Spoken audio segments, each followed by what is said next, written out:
Thanks, On Senator. February 23rd, in your nomination hearing, I asked, will you follow the law? And it was in reference to the Height Amendment back then and some other things.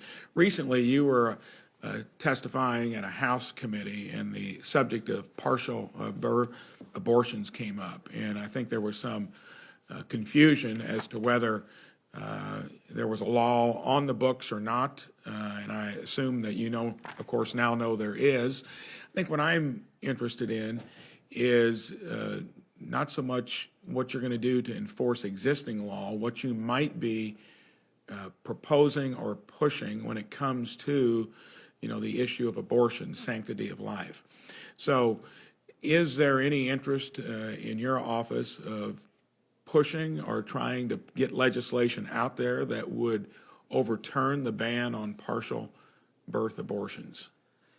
Senator, thanks for the question, and thanks for following up from our previous discussion on this. I think the President has been fairly clear, and maybe if I wasn't so clear in my previous testimony, I could try to elaborate a bit.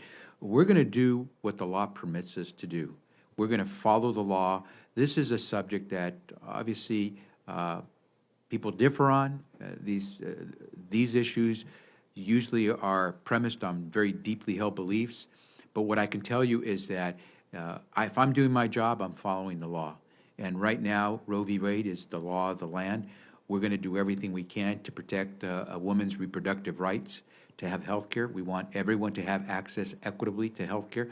And so we're going to do everything we can to make sure that whether you're rich, poor, young, old, tall, short, you're going to have access to the care you need.